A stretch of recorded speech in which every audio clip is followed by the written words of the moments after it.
नमस्ते। अथ मंत्रपाठः।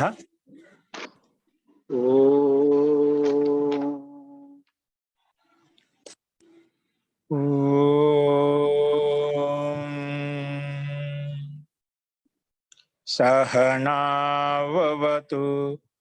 सहनौ भुनक्तु सह वीर्यं करवावहै तेजस्विनावधीतमस्तु मा विद्विषावहै। ओम शांति शांति शांति।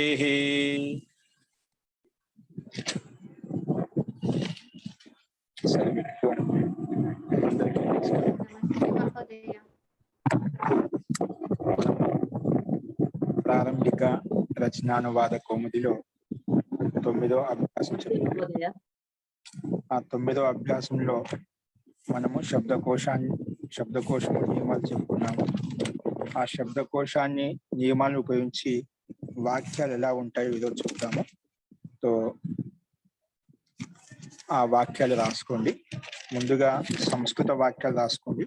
ఆ సంస్కృత వాక్యాలకు తెలుగులో సమాధానాలు ఎలా ఉంటాయని కూడా అవి మీరు రేపు రాసుకోవచ్చండి. వాక్యాలు పెట్టలేదేమో కాబట్టి మీరు ప్రాక్టీస్ చేయండి. ముందు వాక్యాలు చెప్తాను, సంస్కృత వాక్యాలు, తెలుగు వాక్యాలు.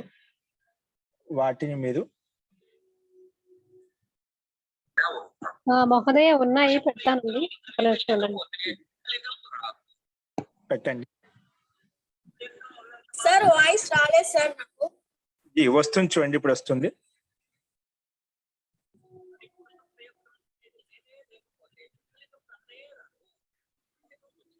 ఓకే,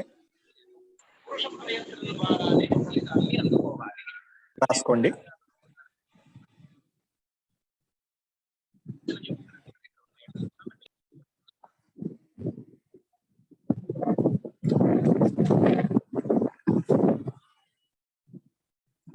రాసుకుని అందులో సంస్కృత వాక్యాల్లో మొట్టమొదటి సంస్కృత వాక్యం ఏంటంటే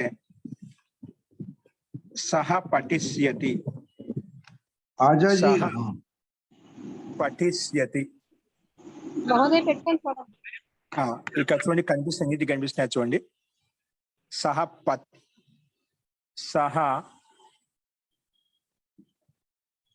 పఠిష్యతి రాసుకోండి. ఇక్కడ పఠిష్యతి ఉంది, పఠిష్యతి రాసుకోండి. పక్కన పఠిష్యతి కూడా రాసుకోండి, ఇబ్బంది లేదు. సహ పఠిష్యతి. నెక్స్ట్ రెండోది త్వం పఠిష్యసి. రెండో సంస్కృత వాక్యం అంటే త్వం పఠిష్యసి. అక్కడ ఒకటో వాక్యం పఠిష్యతి ఉందండి. పఠిష్యతి పద్దాలు కింద పడే అర్థం ఉంది, పట్దాలు చదివే అర్థం ఉంది. పదాలు ఏదైనా ఒకటే, మనకు వాక్యం ముఖ్యము. అస్తు త్వం పఠిష్యసి మధ్య పురుషంలో. నెక్స్ట్ అహం పఠిష్యామి.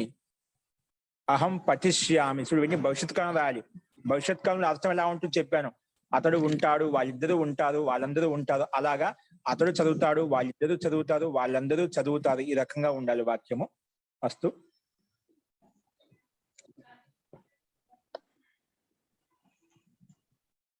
నెక్స్ట్ నాలుగో వాక్యం సహ గృహం గమిష్యతి.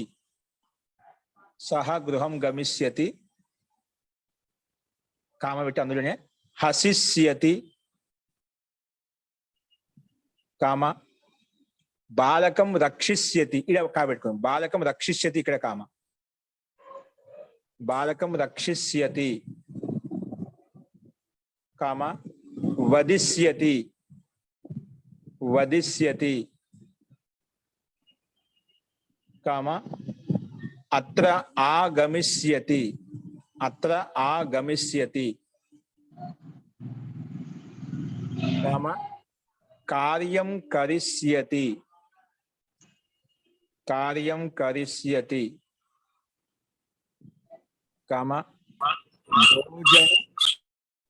భోజనం ఖాదిష్యతి. భోజనం ఖాదిష్యతి. భోజనం ఖాదిష్యతి. భోజనం ఖాదిష్యతి నెక్స్ట్ వచ్చేసి చూడండి, భోజనం ఖాదిష్యతి కామ క్రీడిష్యతి, క్రీడిష్యతి, క్రీడిష్యతి, క్రీడిష్యతి, క్రీడిష్యతి. నెక్స్ట్ పతిష్యతి, పతిష్యతి, పతిష్యతి. నెక్స్ట్ స్మరిష్యతి,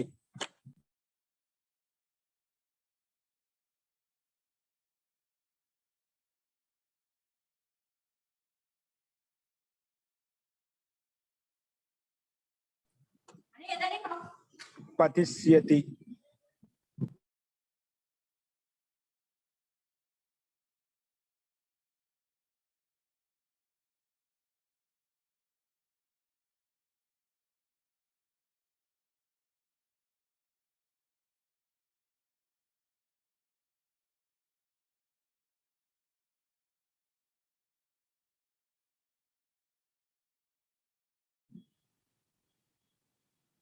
నెక్స్ట్ రాసుకోండి, స్లైడ్ కనిపిస్తుందండి మీకు. సహ క్రీడిష్యతి తర్వాత పతిష్యతి, కనిపిస్తుంది మహోదయ. పతిష్యతి. నెక్స్ట్ స్మరిష్యతి, స్మరిష్యతి, స్మరిష్యతి కామ హరిష్యతి, హరిష్యతి, హరిష్యతి, హరిష్యతి కామ ఏషిష్యతి, ఏషిష్యతి, ఏషిష్యతి, ఏషిష్యతి కామ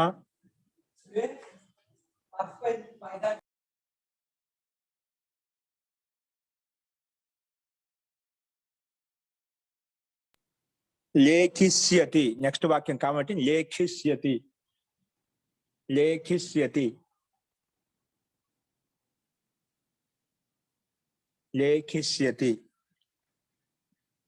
కామ చోరయిష్యతి, చోరయిష్యతి కామ చింతయిష్యతి. చూడు, ఇప్పుడు మనం చెప్పుకున్న వాక్యాలు అంట్లో ఇష్యతి ఇష్యతి వస్తున్నాయి. చూడు, మనం అక్కడ ముందు చెప్పుకున్నదా నియమాలు చెప్పుకునేటప్పుడు అక్కడ అన్నిట్లో ఈ కింద చెప్పిన ధాతులు ఇష్యతి వస్తుందని చెప్పాం. ఆ ధాతుని ఎక్కడ ఇష్యతి వస్తుంది, ఆ ధాతులు ఏంటి అన్ని చెప్పుకుంటాం అన్నాడు. క్రమంగా వస్తుంది, అన్నిట్లో మధ్యలో ఈ కనిపిస్తుంది. స్మరిష్యతి, పతిష్యతి, క్రీడిష్యతి, అలాగా అన్ని గమనించండి. హరిష్యతి, ఏషిష్యతి, నెక్స్ట్ లేఖిష్యతి చెప్పాము. చోరయిష్యతి తర్వాత చింతయిష్యతి, చింతయిష్యతి, చింతయిష్యతి,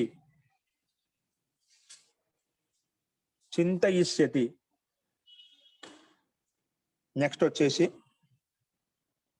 కథయిష్యతి, కథయిష్యతి, కథయిష్యతి కామ భక్షయిష్యతి, భక్షయిష్యతి, భక్షయిష్యతి కామ రచయిష్యతి, రచయిష్యతి, రచయిష్యతి కామ దేవిష్యతి, దేవిష్యతి,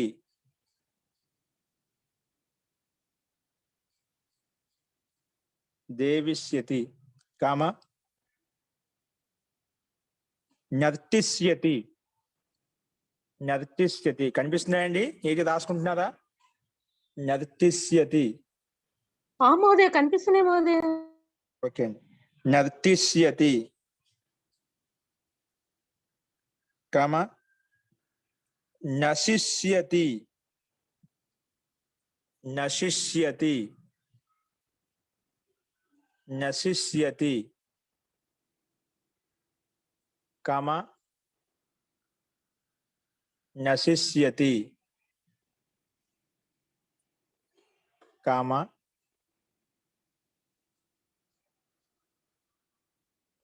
లాస్ట్ భ్రమిష్యతి చ భ్రమిష్యతి చ. వీటికి మీరు వాటి యొక్క అర్థాలు రాయండి. క్రమంగా చెప్పాం, అన్ని ఒకేసారి చెప్పాం. మీరు ఒక్కొక్క వాక్యానికి అన్ని కలిపి చెప్పాం, చిన్న చిన్న వాక్యాలు పెద్దవి. మీరు కర్మతో కలుపుకోండి, డైరెక్ట్ గా క్రియాపదంతో, ఓన్లీ క్రియాపదం, కొన్ని కర్మతో కలిపి చెప్పాము, కొన్ని కర్త కర్మ క్రియ కలిపి చెప్పాము. అట్లా అన్నిటికీ క్రమంగా ఇప్పుడు చెప్పిన విధంగా అన్నిటికీ అర్థాలు రాయండి. అస్తు. నెక్స్ట్ వాక్యం రాసుకోండి, 5వ వాక్యం. ఇప్పుడు చెప్పే వాక్యాన్ని ఇష్యతి కాకుండా ఓన్లీ శతి వచ్చేది ధారలు చెప్తున్నాడు. ఇప్పుడు చెప్పిన సంఖ్య, ఇప్పుడు చెప్పిన వాటిలో 4వ వాక్యంలో అన్ని ఇష్యతి వచ్చే ధాతులు ఏంటో అవి చూసాము. ఇప్పుడు ఓన్లీ శతి వచ్చే ధాతులు ఏంటి అవి చెప్తున్నాను, అవి గమనించి నీట్గా రాసుకోండి. అందులో 5వ వాక్యము, సహ భోజనం పక్ష్యతి. పచ్చధాతుకి పక్ష్యతి వస్తుంది. పక్ష్యతి, సహ భోజనం పక్ష్యతి, సహ భోజనం పక్ష్యతి, సహ భోజనం పక్ష్యతి. నెక్స్ట్ వాక్యం, దాంట్లో నెక్స్ట్ వాక్యం కదా, దానికి కామెంట్ రాసుకోండి. గురుం నంస్యతి, గురుం నంస్యతి, గురుం నంస్యతి. అలాగే పుత్రం ద్రక్ష్యతి, పుత్రం ద్రక్ష్యతి, పుత్రం ద్రక్ష్యతి. అంటే ఈ వాక్యాలు రాసేసుకోండి, పర్వాలేదు, మీకు అన్ని ఎందుకు తెలిసినవే. ద్రక్ష్యతి అంటే పుత్రుడు చూస్తున్నాడు, పుత్రం ద్రక్ష్యతి అంటే పుత్రుని చూస్తున్నాడు. నెక్స్ట్ స్థాస్యతి, స్థాస్యతి ఉంటాడు. మహోదయ, పుత్రుణ్ణి చూస్తాడు అని చెప్పాలా, ఇక్కడ చూస్తున్నాడు అని చెప్తామా? చూస్తున్నాడు అంటే అట్లా కదా, చూస్తాడు అని చెప్పాలి. చూడలేదు చెప్పాలి, ఎప్పుడు చూస్తాడు, చూస్తాడు భవిష్యత్ కాలం కదా.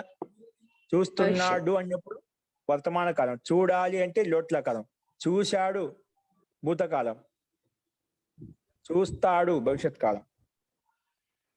స్థాస్యతి ఉంటాడు.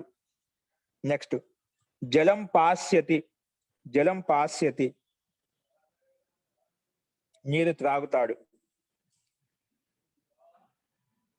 పుష్పం గ్రాస్యతి, పుష్పం గ్రాస్యతి.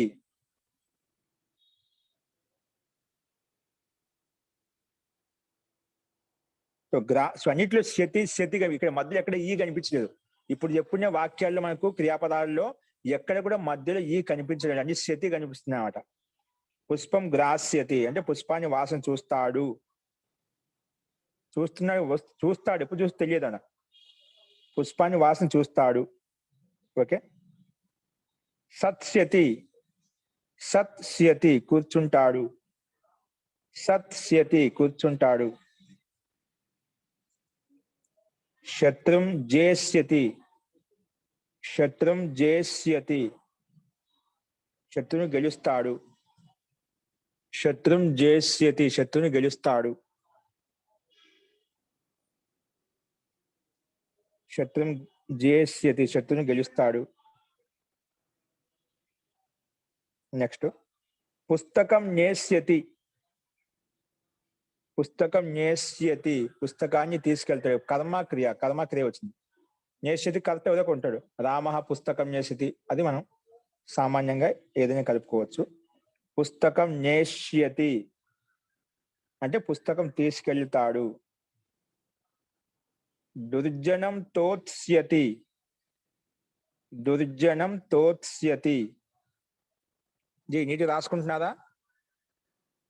దుర్జనం తోత్స్యతి. ఎవరికైనా సందేహాలు ఉన్నాయి కదా, ఇబ్బంది లేదు కదా? దుర్జనం తోత్స్యతి ఏంటండి గురుగారు? ఇక్కడ ప్రశ్న నక్షతి ఉంది కదా, మీరు పుస్తకం ఏమో చెప్పత్రే. పుస్తకం నేష్యతి ఉందండి. తీసుకెళ్తాడు. పుస్తకం నేష్యతి. నెక్స్ట్ దుర్జనం తోత్స్యతి. దుర్జని దుఃఖ పెడతాడు. దుర్జనం తోత్స్యతి అంటే దుర్జని దుఃఖ పెడతాడు. నెక్స్ట్ పుష్పం స్ప్రక్షతి. పుష్పం స్ప్రక్షతి పుష్పాన్ని తాకుతాడు. పుష్పం స్ప్రక్షతి పుష్పాన్ని తాకుతాడు. స్ప్రక్షతి తాకుతాడు. ప్రశ్నం ప్రక్ష్యతి ప్రశ్నను అడుగుతాడు. ప్రశ్నం ప్రక్ష్యతి ప్రక్ష్యతి క్ష ప్రశ్నం ప్రక్ష్యతి ప్రశ్న అడుగుతాడు. గృహం ప్రవేక్ష్యతి గృహం ప్రవేక్ష్యతి గృహంలోకి ప్రవేశిస్తాడు. గృహంలోకి ప్రవేశిస్తాడు. ప్రవేశించాలి అని ప్రవేశిస్తాడు. ఎప్పుడు ప్రవేశిస్తాడో తెలియదు, భవిష్యత్ కాలంలో ఉంది. కానీ ఎప్పుడు? ఈ రోజు భవిష్యత్ కాలంలో ఉండాలి. ఇవన్నీ ఈ రోజు. ఈ లకారం ఎప్పుడు ఉపయోగిస్తాము? లిరుట్టు లకారం అంటే ఈ రోజు జరగబోయే భవిష్యత్ కాలంలో మాత్రం ఉపయోగించి, రేపు ఎల్లుండి అంటే ఈ లకారం ఉపయోగించకూడదు, వేరే లకారం వస్తుంది. పుస్తకం సారీ గృహం ప్రవేక్ష్యతి గృహంలో ప్రవేశిస్తాడు. నెక్స్ట్ అత్ర వత్స్యతి చ. అత్ర వత్స్యతి చ ఇంకా ఇక్కడ నివసిస్తాడు. అత్ర వత్స్యతి చ ఇంకా ఇక్కడ నివసిస్తాడు. ఇంకా అనే పదం ముందు పెట్టుకుని లాస్ట్ లో అట్లా చాలా పదాలు వచ్చిన తర్వాత చా వచ్చింది అనుకోండి, అప్పుడు ఆ చా పదాన్ని ముందు తీసుకుంటాం, ఇంకా అని చెప్పి రాసుకుంటాం. రాష్ట్ర పంతం రాస్తాము, మా ఆ చా పదాన్ని తెలుగులో రాసేటప్పుడు ముందు చెప్పుకొని రాస్తామంట. ఇంకా ఇక్కడ నివసిస్తాడు. ఇంకా ఇక్కడ నివసిస్తాడు. ఓకే, ఇంకా ఇక్కడ నివసిస్తాడు.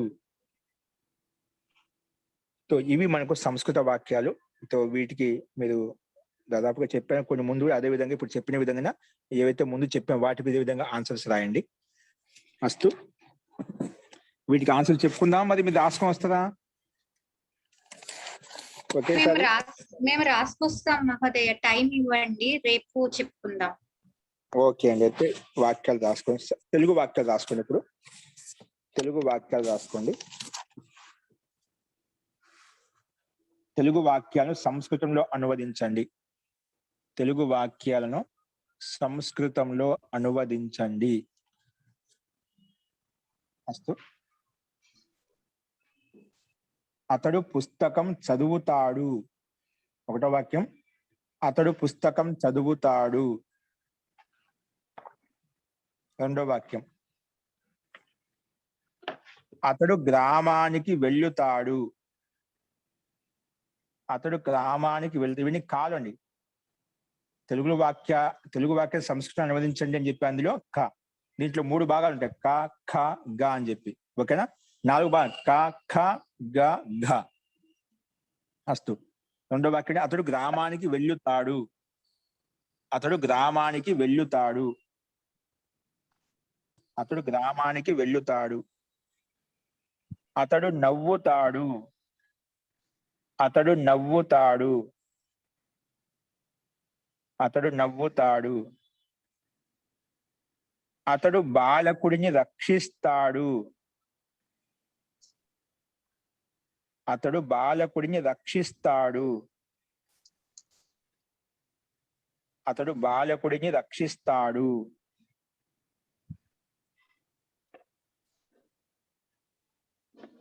అతడు బాలకుడిని రక్షిస్తాడు.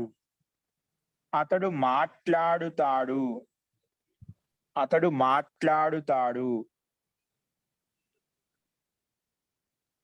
నెక్స్ట్ వాక్యం, 6వ వాక్యం, అతడు ఇంటికి వెళ్ళుతాడు. అతడు ఇంటికి వెళ్ళుతాడు. మనం చెప్పుకునే ధాతువులను ఉపయోగించి అన్ని ఇదే విధంగా ఉంటాయండి. చూడు, ఏ ధాతువులో ఈ స్థితి చెప్పాం, ఏ ధాతువులో స్థితి చెప్పాం, దాన్ని బట్టి రాయండి. అతడు ఇంటికి వెళ్ళుతాడు. అతడు పని చేస్తాడు.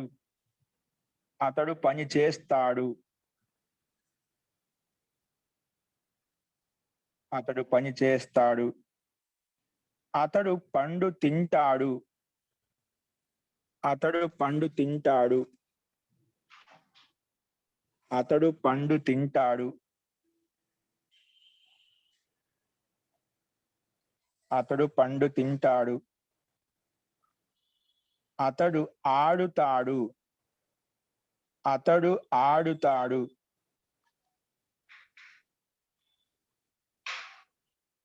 అతడు ఆడుతాడు. నెక్స్ట్ 10వ వాక్యం, ఆకు క్రింద పడతాది. ఆకు క్రింద పడతాది. ఇది ఈ 10 వాక్యాలు కాలం ఉన్నాయి. నెక్స్ట్ ఒత్తు ఖా రాసుకోండి. ఇక్కడ పై వరకు అన్ని అంటే ఏకవచనంలో సహపదాన్ని ఉపయోగించి చెప్పాను. దాన్ని ద్వివచనంలోకి బహువచనంలోకి మార్చుకోవచ్చు. ఇప్పుడు అతడు పుస్తకం చదువుతాడు అని చెప్పాము. వాళ్ళిద్దరు పుస్తకం చదువుతారు. వాళ్ళందరూ పుస్తకం చదువుతారు. అలాగా రాసుకోవచ్చు. తౌ పుస్తకం పఠిష్యతః, తే పుస్తకాన్ని పఠిష్యంతి, లేదా తే పుస్తకం పఠిష్యంతి. అలా కర్మను కూడా మార్చుకోవచ్చు. లేదంటే ఓన్లీ కర్త క్రియని మార్చుకోవచ్చు. ఓకే, అస్తు. నెక్స్ట్ 11వ వాక్యం ఖా, ఒత్తు ఖా పెట్టుకోండి. ఖాలో 11వ వాక్యం కంటిన్యూ, నెంబర్ బట్టి కంటిన్యూ అవుతుంటుంది. నీవు ఈశ్వరుని స్మరిస్తావు. నీవు ఈశ్వరుణ్ణి స్మరిస్తావు. ఈశ్వరుణ్ణి స్మరిస్తావు. నీవు ధనాన్ని హరించవు. నీవు ధనాన్ని హరించవు. నీవు ధనాన్ని హరించవు. నీవు ధనాన్ని హరించవు. నీవు ధనాన్ని హరించవు. అలాగే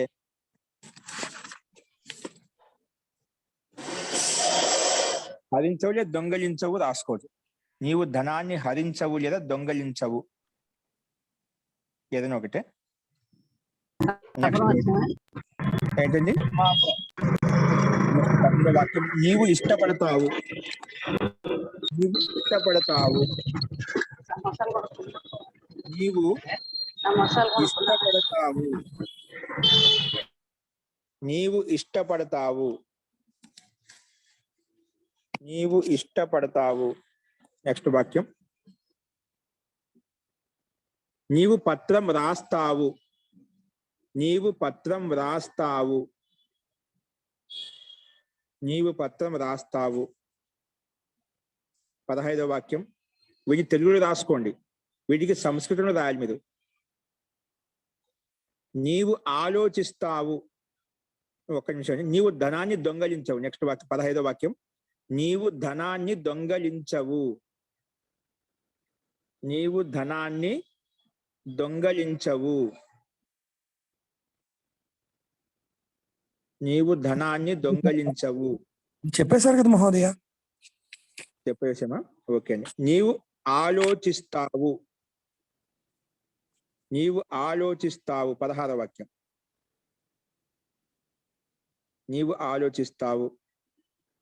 నీవు కథను చెప్తావు. నీవు కథను చెప్తావు. నీవు కథను చెప్తావు. నీవు పండ్లు తింటావు. నీవు పండ్లు తింటావు. నీవు పండ్లు తింటావు. నీవు పుస్తకాన్ని రచిస్తావు. నీవు పుస్తకాన్ని రచిస్తావు. నీవు పుస్తకాన్ని రచిస్తావు. నీవు నాట్యం చేస్తావు. నీవు నాట్యం చేస్తావు. నీవు నాట్యం చేస్తావు. ఇంతవరకు 20 వాక్యాల వరకు ఖా అయిపోయింది. ఇప్పుడు గా రాసుకోండి. గా కంటిన్యూగా సంఖ్య 21. ఇక్కడ నుంచి ఉత్తమ పురుషుని ఉపయోగించి వాక్యం ఉంటుంది. అక్కడ నీవు నీవు అని చెప్పి ఏకవచనం చెప్పినాము త్వం శబ్దాన్ని ఉపయోగించి. ఇప్పుడు ఉత్తమ పురుషాన్ని ఉపయోగించి అహం శబ్దాన్ని ఉపయోగించి వాక్యాలు ఉంటాయి. నేను భ్రమణం చేస్తాను. నేను భ్రమణం చేస్తాను. నేను భ్రమణం చేస్తాను. నేను భోజనం వండుతాను. నేను భోజనం వండుతాను. నేను భోజనం వండుతాను.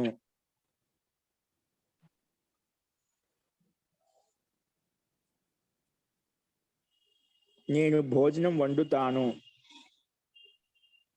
నేను తండ్రికి నమస్కరిస్తాను. నెక్స్ట్, నేను తండ్రికి నమస్కరిస్తాను.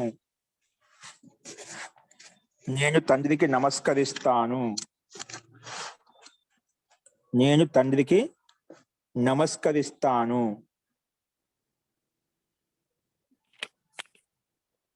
నేను చంద్రుణ్ణి చూస్తాను. నేను చంద్రుణ్ణి చూస్తాను. నేను చంద్రుణ్ణి చూస్తాను. నేను చంద్రుణ్ణి చూస్తాను. నెక్స్ట్ 25వ వాక్యం. నేను ఇక్కడే ఉంటాను. నేను ఇక్కడే ఉంటాను. ఒత్తి చెప్తాను, ఇక్కడే ఉంటాను. నేను ఇక్కడే ఉంటాను. నేను నీరు త్రాగుతాను. నెక్స్ట్ వాక్యం. నేను నీరు త్రాగుతాను. నేను నీరు త్రాగుతాను.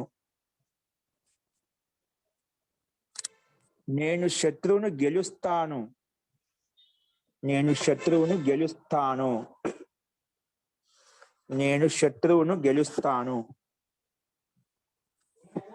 నెక్స్ట్, ఇక్కడి నుంచి ఒత్తుఘా రాసుకోండి. ఒత్తుఘాలో వాక్యాలు నెంబర్ కూడా కంటిన్యూ. 28వ వాక్యం. ఒత్తుఘా 28వ వాక్యం. ఇక్కడ అవ్యయ పదాలను ఉపయోగించి, నియమాలను ఉపయోగించి వాక్యాలు ఉంటాయి. ఒత్తుఘాలు ఏముంటాయండి? మనం చెప్పిన కొన్ని అవ్యయ పదాలు ఉన్నాయి కదా, అవ్యయ పదాలు ప్లస్ నియమాలను ఉపయోగించి వాక్యం ఉంటుంది. తృతీయ విభక్తి ఎప్పుడు వస్తుంది చెప్పిన కదా, దాన్ని బట్టి వాక్యాలు ఉంటాయి. అందుకే ఒత్తుఘా 28 నుంచి నియమాలను ఉపయోగించి వాక్యం. వివాదం చెయ్యవద్దు. వివాదం చెయ్యవద్దు నియమం చెప్పుకున్నాం. ఏ నియమము? 17వ నియమం ప్రకారం 17వ నియమం వస్తుంది ఇక్కడ. వివాదం చెయ్యవద్దు. మహోదయ స్లైడ్ మార్చాలి మహోదయ. మారుస్తానండి. వివాదం చెయ్యవద్దు. వివాదం చేయండి. రామకృష్ణ గారు మార్చండి, లేదా లక్ష్మి గారు ఉన్నారేమో, లక్ష్మి గారు మార్చండి. ఏదో ఒకరు. వివాదం చెయ్యవద్దు. మహోదయ వివాదేన అలం వస్తుందా? అంతే అండి, వివాదేన అలం. ఇక్కడ భ్రమణం చేస్తాను అంటానికి భ్రమణిష్యత భ్రమిష్యత అంటే భ్రమణం చేస్తాను. భ్రమిష్యామి. భ్రమిష్యామి దాదు బ్రాహ్మి దాదు భ్రామిష్యామి. భ్రా వస్తుంది, దీర్ఘ వస్తుంది. భ్రామిష్యామి. ధన్యవాదాలు.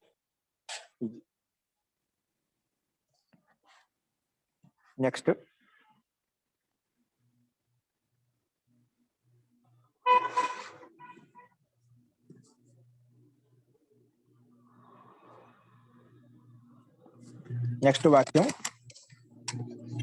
నవ్వింది చాలు. నవ్వింది చాలు. నవ్వింది చాలు. నెక్స్ట్ వాక్యం. నవ్వింది చాలు. నెక్స్ట్ 30వ వాక్యం. అతడు కన్నుతో గుడ్డివాడు. అతడు కన్నుతో గుడ్డివాడు. అతడు కన్నుతో గుడ్డివాడు. అంటే నేత్రేణ కాణః గురువా? అవునండి. సహ నేత్రేణ కాణః. కాణః. Thank you. ఏనాంగా వికారః. అన్యం పనిచేస్తుందండి ఇక్కడ. అతడు చెవుతో చెవిటివాడు. చెవుతో చెవిటివాడు. అతడు చెవుతో చెవిటివాడు. అతడు చెవుతో చెవిటివాడు.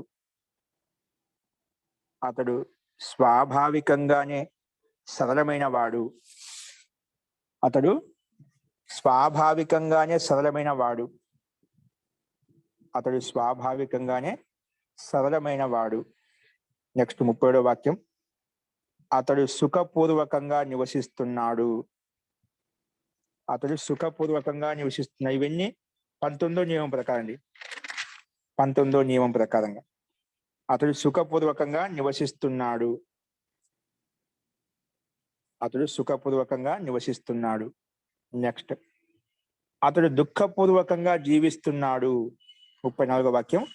అతడు దుఃఖపూర్వకంగా జీవిస్తున్నాడు. ఇక్కడ నుంచి గాలు అన్ని కూడా నియమాలను ఉపయోగించి వాక్యాలు వచ్చాయి, వాటిని గమనించి రాయండి.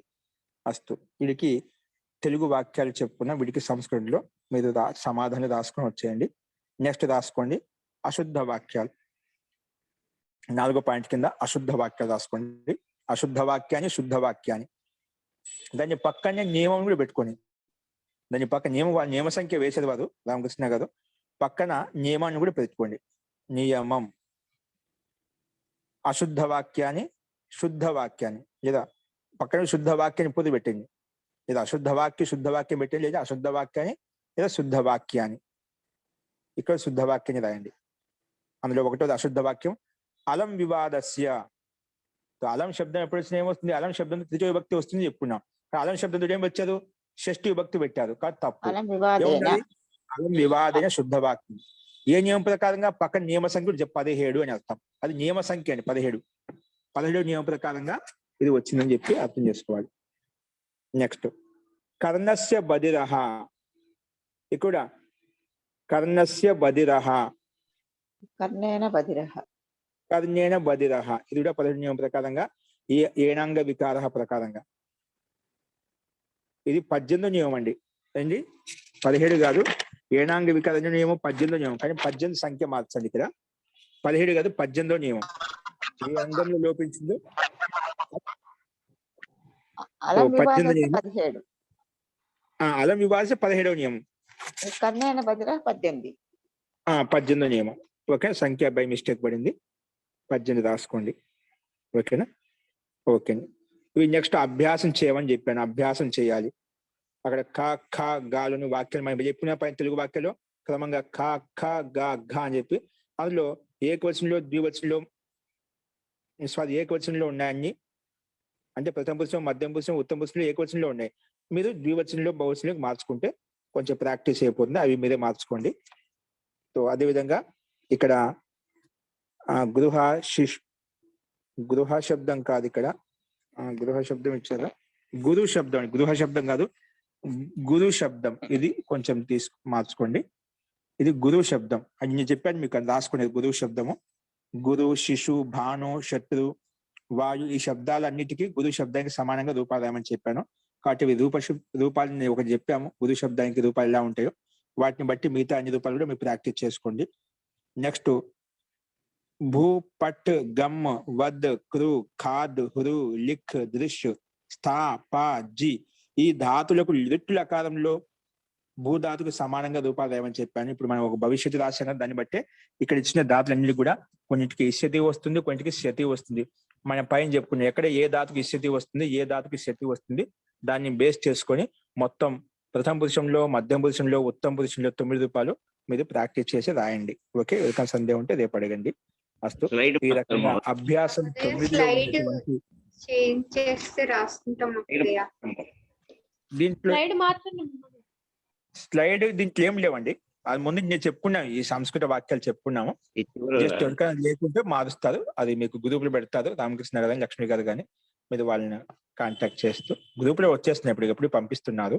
ఓకేనా? సో ఈ రకంగా మన అభ్యాసం 9లో ఉన్నటువంటి సంస్కృత వాక్యాలు, తెలుగు వాక్యాలు మనం చూసామండి. సో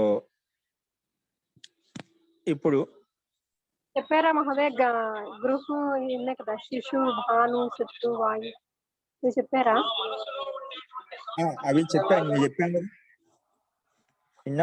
వాక్యాలు చెప్పుకున్నాం అనుకో, చెప్పలేదు వాక్యాలు నిన్న చెప్పలేదు. చెప్పారా?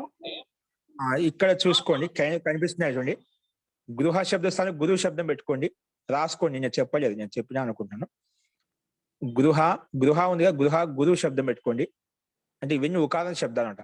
గృహస్థానంలో అది కూడా బై మిస్టేక్ పడింది. గురు శబ్దం పెట్టుకోండి. గురు, శిశు, కామ, భాను, కామ, శత్రు అన్నిట్లో విసర్గాలు చేర్చుకోండి. విసర్గాలు చేర్చుకోండి. గురు, శిశు, భాను, శత్రు, వాయు, ఈ శబ్దాలకు గురు శబ్దానికి సమానంగా రూపాదాన్ని. ఒక గురు శబ్దం చెప్పారన్నా, గురు, గురవ అని చెప్పి ఆ శబ్ద రూపానికి సమానంగా ఈ శబ్దాలను కూడా రాయమని చెప్పి తాత్పర్యం. ఓకే ఓకే అండి, అవి రాసుకోండి. నెక్స్ట్ ఘా కింద ఏం రాసుకుంటారు? రాసుకోండి కింద. భూకామ. ఇప్పుడు స్లైడ్ కనిపిస్తున్నాయి చూడండి. భూకామ, పఠ్ కామ, భూకామ, పఠ్ కామ, గమ్, గమ్ కామ,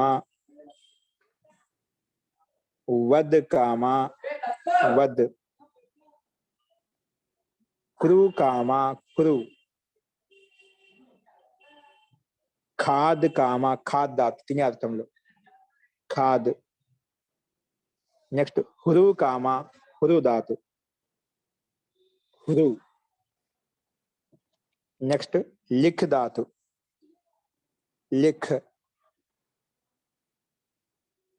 కామ, దృశ్య ధాతు దృశ్య ధాతు కామ, స్థా ధాతు స్థా ధాతు కామ, పా ధాతు పా ధాతు కామ, జీ జీ. ఇవన్నీ ధాతులు అండి. ఈ ధాతువులకు లిట్ లకారంలో భూధాతువుకి సమానంగా రూపాలు రాయండి. ఈ ధాతువులకు లిట్ లకారంలో భూధాతువుకి సమానంగా రూపాలు రాయండి.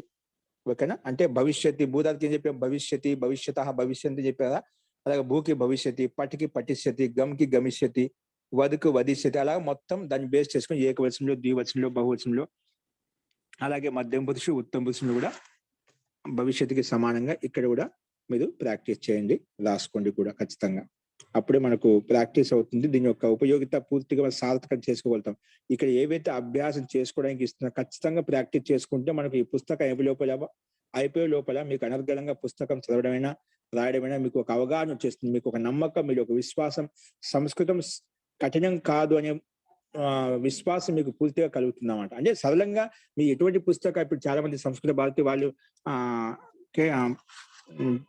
రాయించేటువంటి శిక్ష, కోవిద ఏదైతే పరీక్షలు ఉన్నాయో అటువంటి పుస్తకాలు ఇంకా మీరు సహజంగా అర్థం చేసుకోగలుగుతారు అన్నమాట. ఈ పుస్తకం ఒకటి బాగా చదువుకున్నాయంటే అవి మీకు బాగా సహాయపడతాయి. కాబట్టి వీటిని బాగా ఏవైతే శబ్దరూపాలు ప్రాక్టీస్ చేసుకోమని చెప్తున్నాం, ఏ ధాతులకైతే 5 రకాలు ప్రాక్టీస్ చేసుకోమని చెప్తున్నాం, వాటిని మాత్రం మీరు కంపల్సరీగా నేర్చుకోండి, రాసుకోండి కూడా. అప్పుడే మీరు పూర్తి లాభాన్ని పొందగలుగుతారు. ఓకేనా? కేవలం సంస్కృత వాక్యాలు, తెలుగు వాక్యాలు సమాధానం కాదు. మీరు ఏవైతే ప్రాక్టీస్ ఇప్పుడు ఒక నమూనాకు ఒక భూధాతు చెప్పాను, మిగిలినన్నిటికీ చెప్పలేం కదా. పటిష్యతి, పటిష్యత, పటిష్యతి, అది మీరు దాన్ని బేస్ చేసుకొని సమానంగానే ఉన్నాయి కాబట్టి మీరు సొంతంగా రాయాలి, ప్రాక్టీస్ చేసుకోవాలి. ఇందులో మీకు ఏమైనా సందేహం ఉంటే నేను చెప్తాను అనమాట. ఓకేనా? అస్తు. ఈ రకంగా అభ్యాసం 9లో ఉన్నటువంటి తెలుగు వాక్యాలను, సంస్కృత వాక్యాలను, అశుద్ధ వాక్యాలు మనమే చూసాము. ఇంకా ఏవి అభ్యాసం చేసుకోవాలని కూడా చెప్పాను, కాబట్టి వాటిని అభ్యాసం చేసుకోండి. అస్తు. ఈ రకంగా మహోదయ 9వ అభ్యాసం కంప్లీట్ చేసుకున్నాము. ఇప్పుడు ఇందులో ఎవరికైనా సందేహం అంటే చెప్పండి. జీ మహోదయ జీ. ఇక్కడ నంస్యతి, స్థాస్యతి, పాస్యతి అని ఉన్నాయి కదా, వాటికి ఏమన్నా నియమాలు ఉన్నాయా? అంటే శతి రావటానికి కొన్ని చోట్ల ఈ వస్తువు, కొన్ని చోట్ల రాదు. అవి వ్యాకరణ నియమాలు ఉన్నాయండి. అందుకే అవన్నీ దానికి ఏమన్నా ఉన్నదా విడిగా? అంటే వీటికి అంటే ఇలా హలంతాలు కానీ అజంతాలు కానీ ఇలా వస్తే వస్తుంది, అటువంటి నియమాలు ఏమన్నా ఉన్నాయా? ఉన్నాయి, చాలా ఉన్నాయి. మనం అంత లోపలికి వెళ్ళాం. ఇప్పుడు ఉన్నాయి ఇవి ఇక్కడ మనకు. ఇక్కడ ఇవి గుర్తుపెట్టుకు చాలు. కొన్ని ప్రసిద్ధమైన ధాతులే కాబట్టి, కొన్నే కాబట్టి ఇవి గుర్తుపెట్టుకోవచ్చు.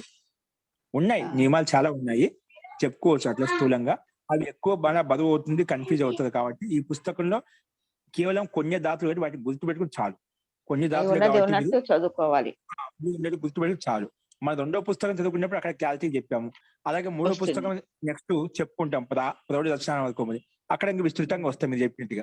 కాబట్టి ఇక్కడ మనం ప్రారంభిక స్థితిలో ఉన్నప్పుడు అన్ని చెప్పుకుంటే అది బరువు అనిపిస్తుంది, చదువుకునే వాళ్ళకు కొంచెం అది గుర్తుపెట్టుకోవడం కష్టం అవుతుంది. కాబట్టి మనం కొన్ని చెప్పుకుందాం అండి. ఓకే, ఇప్పుడు ఎలా ఉన్నాయి అలాగే నేర్చుకోండి. అంటే పూర్తిగా బై హార్ట్ చేయటమే, అంటే దేనికి శతి వస్తుంది, దేనికి శతి వస్తుంది చేసుకోండి. సరే. తర్వాత వస్తాయండి, తర్వాత కూడా వస్తాయి మనకు. ఇక్కడ స్థూలంగా మనకి ఎంతైతే గుర్తు పెట్టుకోగలుగుతామో అది చెప్పుకోవడం మంచిది అన్నమాట. ఓకేనా? అస్తు. ఇప్పుడు 10వ అభ్యాసం మొదలు. ఇంకెవరికైనా సందేహాలు ఉన్నాయండి? ఇంకా ఈ పాఠానికి సంబంధించి 9వ అభ్యాసం ఇక్కడ కంప్లీట్ అయిపోయింది. ఇందులో ఎవరికైనా సందేహాలు ఉన్నాయా? ప్రభాకర్ గారు. ఓం మహోదయ, నమస్తే మహోదయ. ఇక్కడ రక్షిష్యతి రక్షయిష్యతి అది కరెక్ట్ చెప్పండి కుదురా. రక్షిష్యతి, రక్షయిష్యతిగా రక్షిష్యతి, రక్షదాతి రక్షిష్యతి, రక్షిష్యతి. ఓకే, ధన్యవాదాలు. రచధాతు ఉండి రచించడం, దానికి రచయిష్యతి వస్తుంది. మళ్ళీ రచధాతుకి రచించే అర్థంలో రచయిష్యతి అక్కడ వస్తుంది. ఓకేనా? ఓకే ఓకే, ధన్యవాదాలు. ఓకే. సో నెక్స్ట్ 10వ అభ్యాసం మొదలు పెట్టుకోండి. నీటి రాసుకుని 10వ అభ్యాసం మొదలు పెట్టుకోండి. అభ్యాసం 10. చూడండి, ఇప్పటివరకు మనం 180 శబ్దాలు చెప్పుకున్నాం కొత్తవి. ఆ 180 శబ్దాలు ప్రతి అభ్యాసంలో ఆ శబ్దాలను ఉపయోగించి, నియమాలను ఉపయోగించి, శబ్దకోశాన్ని ఉపయోగించి, ధాతులను ఉపయోగించి, అవ్యాలను ఉపయోగించి వాక్యాలు ఎలా రాయాలో మనం ప్రయత్నం చేస్తున్నామండి. వాక్యాలు ఎలా తయారు చేసుకోవాలో అవి చెప్పుకుంటూ వస్తున్నాయి. ఆ రకంగా 180 శబ్దాలు చెప్పుకున్నాం ఇప్పటి వరకు. ఇప్పుడు ఈ అభ్యాసంలో 20 కలుపుకుంటే మొత్తం 200 శబ్దాలు నేర్చుకున్నాం. అంటే 200 శబ్దాలు ఉన్నాయి. అంటే పుల్లింగ శబ్దాలు ఉన్నాయి, స్త్రీలింగ శబ్దాలు ఉన్నాయి, నపుంసకలింగ శబ్దాలు కూడా ఉన్నాయి. అలాగే ఇకారాంత శబ్దాలు, ఉకారాంత శబ్దాలు క్రమంగా వస్తున్నాయి. ఇంకా ధాతులు కూడా వస్తాయి. ఇంతకు 5 రకాల ధాతులు కూడా చెప్పుకున్నామండి. 5 రకాలలో చాలా ధాతులు చెప్పుకున్నాం. భూధాతు సమానం నడిచేటువంటి సుమారు ధాతులు కూడా మనం చెప్పుకున్నాం. దాదాపు 30 ధాతులు దాకా చెప్పుకున్నామట. కాబట్టి వాటిని బాగా గుర్తుపెట్టుకోండి. అస్తు. ఇప్పటికీ ఈ అభ్యాసంతో 200 శబ్దాలు మనం పూర్తిగా కొత్త నేర్చుకున్నామట. అందులో మళ్ళీ రాసుకోండి. అభ్యాసం 10 శబ్దకోశ 180 + 20. అంటే ఈ అభ్యాసం 20 కలుపుకుంటే మొత్తం 200 శబ్దాలు. ఓకేనా? ముందు 180 శబ్దాలు చెప్తున్నా. అంటే ప్రతి అభ్యాసం 20 పెంచుకుంటూ వస్తున్నామట. అస్తు. అందులో సర్వనామ శబ్దాహ. ఇక్కడ సర్వనామ శబ్దాలు ఇచ్చారు. సర్వనామ శబ్దాహ మీరు చాలా బాగా గమనించండి. సర్వనామ శబ్దాహ, సర్వనామ శబ్దాహ. అందులో మొట్టమొదటి సర్వనామ శబ్దం ఏంటి? సర్వ అంటే అందరూ అని అర్థం. సర్వ అంటే అందరూ. సర్వ అంటే సర్వనామ శబ్దాలండి. ఓకేనా? అందరూ. నెక్స్ట్ వచ్చేసి ఇవి ఈ సర్వనామ శబ్దాలు ఎక్కువగా విశేషణాల కింద ఉపయోగపడతాయి. ఓకేనా? విశేషణాల కింద తీసుకుంటామట. అస్తు. తత్ అంటే తత్. ఈ మూల శబ్దాలు చెప్పుకుంటామట. తత్. ఇప్పుడు సర్వశబ్దానికి స్త్రీలింగం ఉంటుంది, సర్వశబ్దానికి పుల్లింగం ఉంటుంది, సర్వశబ్దానికి నపుంసకలింగం వస్తున్నాయి. క్రమంగా చెప్పుకుంటాము. సో సర్వశబ్దం ఒక శబ్దం చెప్పుకుంటాం, మూల శబ్దం చెప్పుకుంటాం. సర్వ అంటే అందదు అని అర్థం. నెక్స్ట్ తత్. తత్ అంటే అతడు వస్తుంది పుల్లింగంలో. నపుంసకలింగంలో అది అని చెప్తాము. అతడు కామ అది. అదే స్త్రీలింగం అయితే ఏమంటాం? ఆమె అంటాం. అంటే తత్శబ్దానికి పుల్లింగం ఉంది, స్త్రీలింగం ఉంది, నపుంసకలింగం ఉంది అని అర్థం. ఓకే? అది ఓన్లీ మూల శబ్దం చెప్పాము. అది పుల్లింగంలోకి వచ్చేసరికి రూపం ఎలా వస్తుంది, స్త్రీలింగంలోకి వచ్చేసరికి రూపం ఎలా ఉంటుంది, నపుంసకలింగంలోకి వచ్చేసరికి రూపం ఎలా ఉంటుంది ప్రాక్టీస్ చేసుకుంటాం మనం. కేవలం తత్ అంటే అతడు, అది, ఆమె అని రాసుకోండి. నెక్స్ట్ అంటే 3 అర్థాలు వస్తాయి. పుల్లింగంలో, స్త్రీలింగంలో, నపుంసకలింగంలో. నెక్స్ట్ యత్ అంటే ఎవరు లేదా ఎవరైతే, లేదా ఇక్కడ ఏ బాలకుడైతే, ఏ బాలిక అయితే, ఏ మిత్రుడైతే అలా తీసుకోవచ్చు. ఇక్కడ 3 లింగాలు వస్తున్నాయి. యత్ శబ్దం కూడా 3 లింగాలు ఉంటాయి. ముఖ్యంగా ఎవరు, ఎవరైతే, ఏ బాలిక అయితే, ఏ బాలకుడైతే, ఏ మిత్రుడైతే అలాగా ఏదైనా తీసుకోవచ్చు. అలా ఉంటుంది దీని యొక్క అర్థం. అస్తు. నెక్స్ట్ ఏతత్. ఏతత్. ఏతత్ అంటే ఇది, కామ ఇతడు.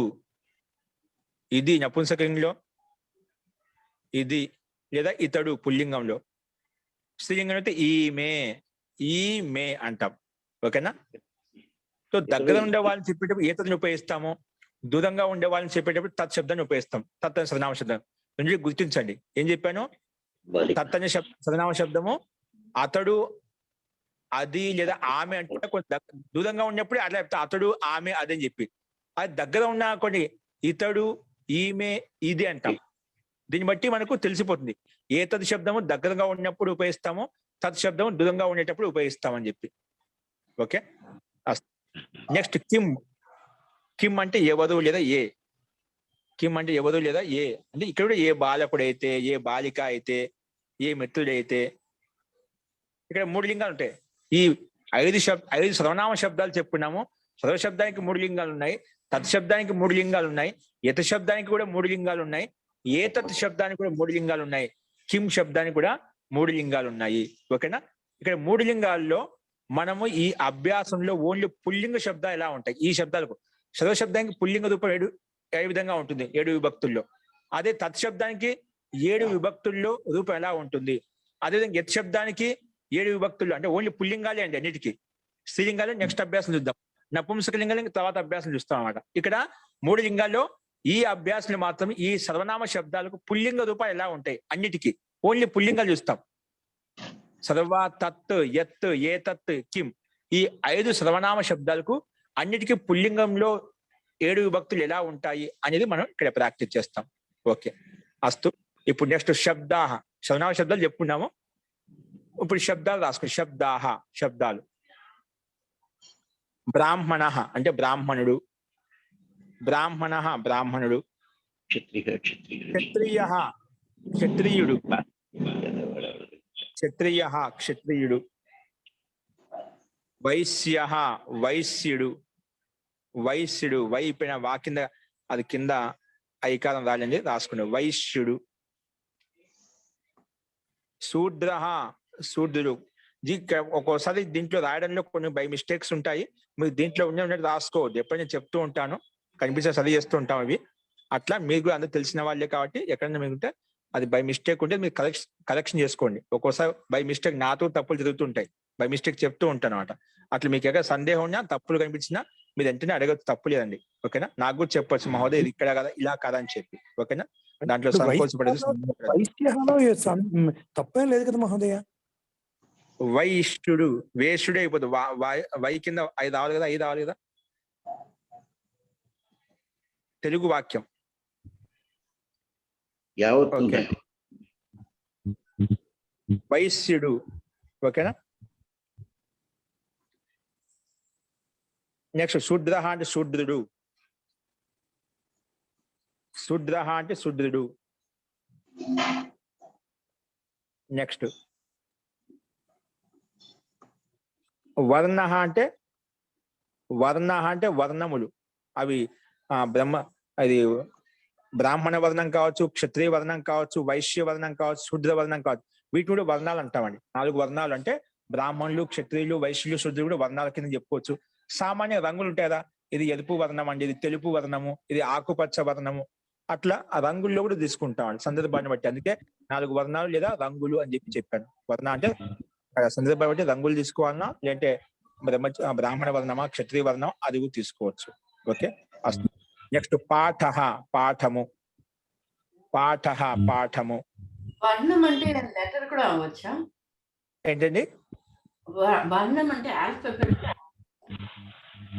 వాయిస్ బ్రేక్ అవుతుంది. వర్ణ అంటే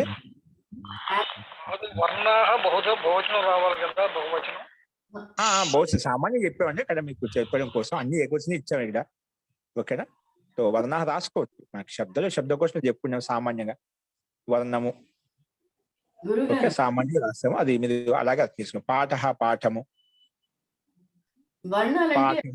కూడా అవుతుందా లేదా? ఏంటండి వర్ణాలంటే ఆల్ఫాబెట్ అవుతుందా? కఖ గఘ అలా ఆ వర్ణాలు కాదు. ఇక్కడ వర్ణాలు అంటే చెప్తే రంగుల విషయంలో తీసుకోవాలి, లేదంటే బ్రాహ్మణ వర్ణము, క్షత్రియ వర్ణం ఆ సందర్భాలు తీసుకోవాలి. వర్ణ అంటే మళ్ళీ మామూలుగా మీరు కక్క గగ్గలు వెంజాలు అవి తీసుకోవచ్చు సందర్భాన్ని బట్టి.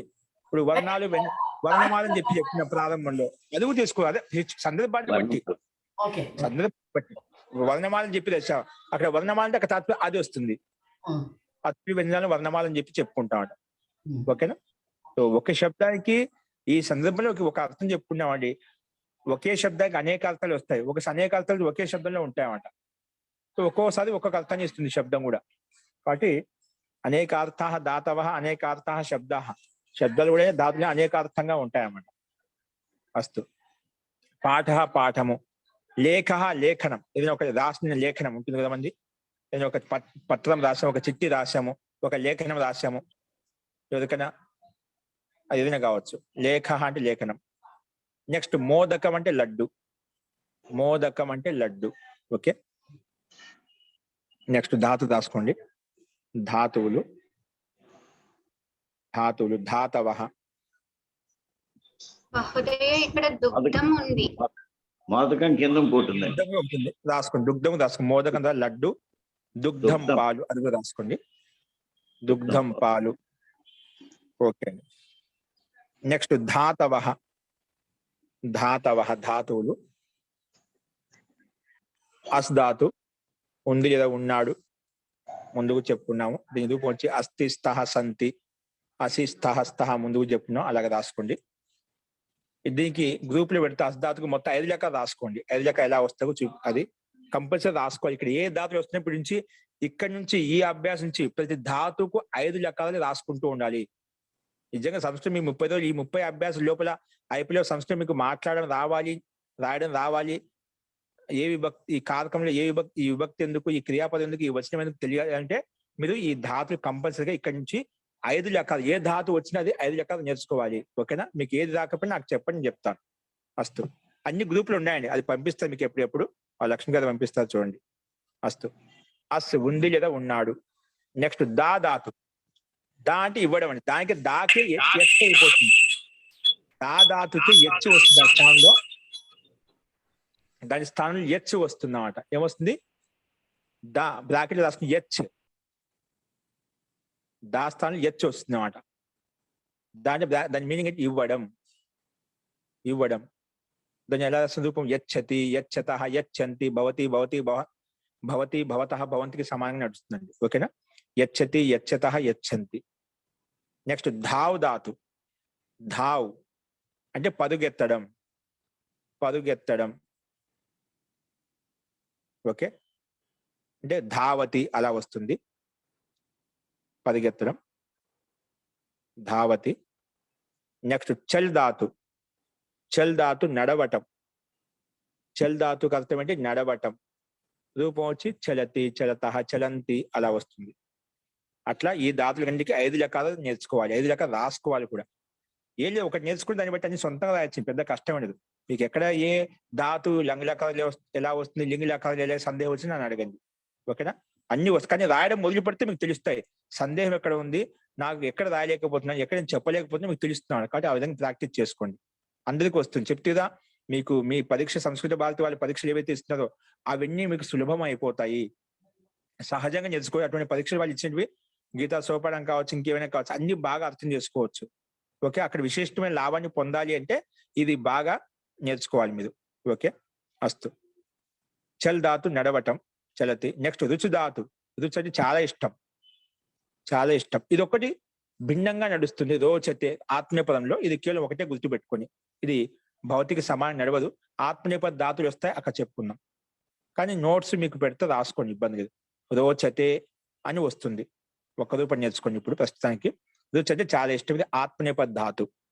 చెప్తాను. ఆత్మనేపది, పరస్మేపది మీకు సందేహాలు ఉన్నాయి, అవి ప్రసంగం వచ్చి చెప్తాను మీకు. ఇవి ధాతు, 5 ధాతులు చెప్పాము. ఈ 5 ధాతులకు మీరు మొత్తం 5 లకారాల్లో పూర్తిగా రాయండి. అస్తు. నెక్స్ట్ రాసుకుని గా. గాలో అవ్యయ పదాని. గాలో అవ్యయ పదాని అంటే అవ్యయ పదాలు. ఇక్కడ రెండే పదాలు ఇచ్చే అవ్యయ పదాలు, అవి రాసుకోండి. నమః అంటే నమస్కారము, నమః అంటే నమస్కారము. నెక్స్ట్ స్వస్తి. స్వస్తి అంటే ఆశీర్వాదము. స్వస్తి అంటే ఏమిటండి? ఆశీర్వాదము. ఓకేనా? ఇవి ఇంతవరకు కా, ఖ, గా చెప్పుకున్నాము. ఈ రకంగా సర్వనామ శబ్దాలు, ఇక్కడ ఓన్లీ శబ్దాలు, ధాతువులు, 2 అవ్యయ పదాలు, ఈ రకంగా మొత్తం 20 శబ్దాలు చెప్పుకున్నాము. సో ఈ శబ్దకోశాలను ఉపయోగించి, ధాతులను ఉపయోగించి, అవ్యయ పదాలను ఉపయోగించి, సర్వనామ శబ్దాలను ఉపయోగించి వాక్యాలు ఎలా ఉంటాయో అవి రేపు చూద్దామండి. ఇంకా తర్వాత వ్యాకరణం ఉంది. సర్వనామ శబ్దాలు, పుల్లింగ శబ్దాలు, అస్ధాతు ఉపయోగించి రూపం ఎలా ఉంటుంది. ముఖ్యంగా ఈ అభ్యాసంలో అస్ధాతులు మీకు గ్రూపులు పెడతారు. అస్ధాతు మొత్తం 5 రకాలు నేర్చుకోండి. మిగతా కూడా ఆటోమేటిక్గా రాసుకోవచ్చు, వాటిని ప్రయత్నం చేయండి. ఓకే. సో ఈ రకంగా ఈ 10వ అభ్యాసంలో మన శబ్దకోశం చెప్పుకున్నాము. నెక్స్ట్ రేపు వ్యాకరణం రేపు మనం రాసుకుందామండి. వ్యాకరణ అంశాలు ఏవైతే ఉన్నాయో అవి రేపు చెప్పుకుందాము. అస్తు. మీకు ఇంకెవరికైనా సందేహాలు ఉన్నా కూడా రేపు చెప్పుకుందామండి. రేపు అడగండి. అస్తు. మంత్రపాఠ. ఓం సర్వే భవంతు సుఖినః, సర్వే సంతు నిరామయాః, సర్వే భద్రాణి పశ్యంతు, మా కశ్చిద్ దుఃఖభాగ్ భవేత్. ఓం శాంతి శాంతి శాంతిః. సర్వేభ్యో నమః. అందరికీ నమస్కారం అండి. నమస్తే మహోదయ. నమస్తే మహోదయ. ధన్యవాదాలు మహోదయ. ధన్యవాదాలు మహోదయ. ఓం నమస్తే.